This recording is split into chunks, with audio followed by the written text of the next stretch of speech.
smells amazeballs. So, my name's Annalise and this is Cameron, and we are going to be making the chocolate mousse for you tonight, and we're going to call it, we're the uncoordinated kids cooking, or what was your name? The amateurs. The amateurs cooking. So let's get into it. Make sure you read the recipe.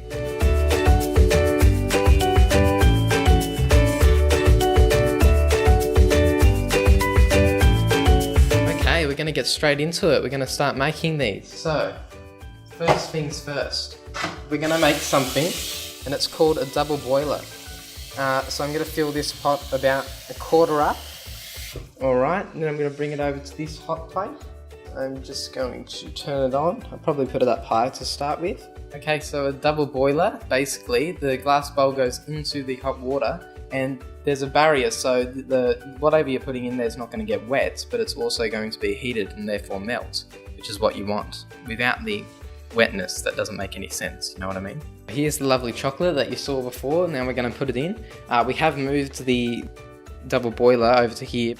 It's broken up into littler bits and it fits better as well. How do you feel about its double boiler?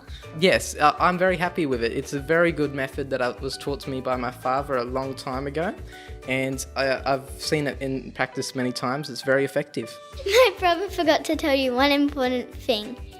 You have to keep stirring. Okay, Lisi's going in for the stir.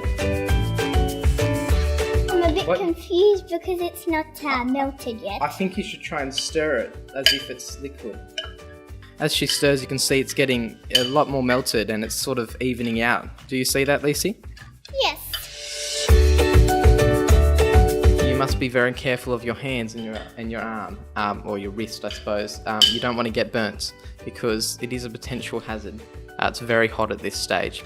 And Lisi's doing a very good job right now. She's keeping her arm away from the actual pot and the glass bowl, and it doesn't look like she'll be burning herself today. Now I'm going to do it in a more masculine way. I'm just going to poke it and prod it and fold it. Is there something else we need to do next? Well, we got to put the marshmallows with the chocolate. Lisi's putting the marshmallows in. She's doing it in a very slow and concise fashion. Right, now we're melting the marshmallows in with the chocolate. I don't think they'll melt in quite the same way or at the same pace, but they will certainly become a lot softer, a lot more delectable and delicious, really. Marshmallows.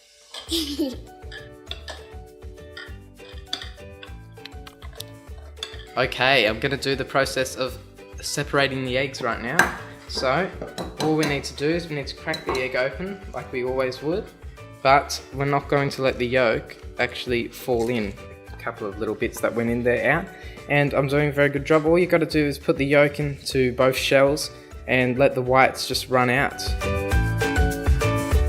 Here we go, we're whizzing it up, and I'm showing you how to do it, Lisi. So all you need to do is turn it up to about 3. You can even go about to 4 if you want, and just circles and up and down. The whisk does all the work for you. Don't worry about it. Doing a very good job. How do you feel? Good.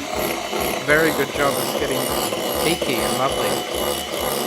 So the last time we used this technique of whisking the eggs with, or beating the eggs with an electric whisk, it was very unfortunate because we were making macaroons and we needed this, and we needed it to be exactly like this actually. We needed it peaky and perfect and beautiful, but we ended up overdoing it in our excitement. And it ended up being separated and a bit liquidy in parts, and not like this, not peaky and lovely.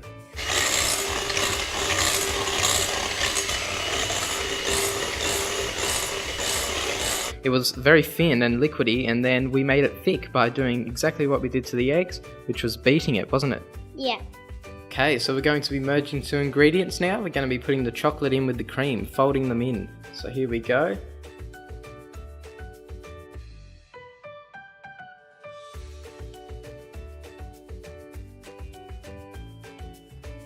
Now we're going to fold the eggs into the chocolate/cream, aren't we?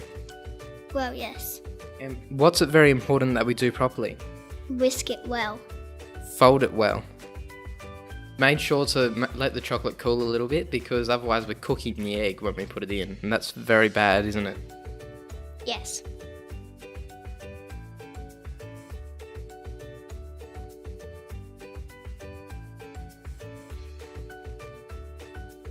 This is a really very good step. It's very important. It's allowing air into the actual mixture, which is giving it a lovely lightness and fluffiness that's going to be really good once it sets. It smells amazing, balls.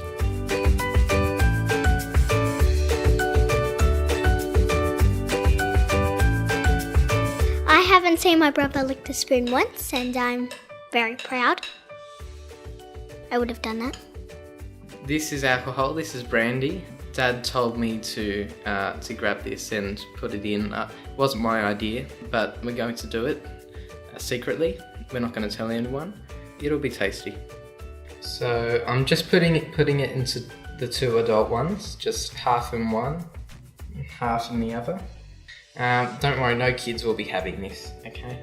Putting them in the freezer now, our lovely mousses.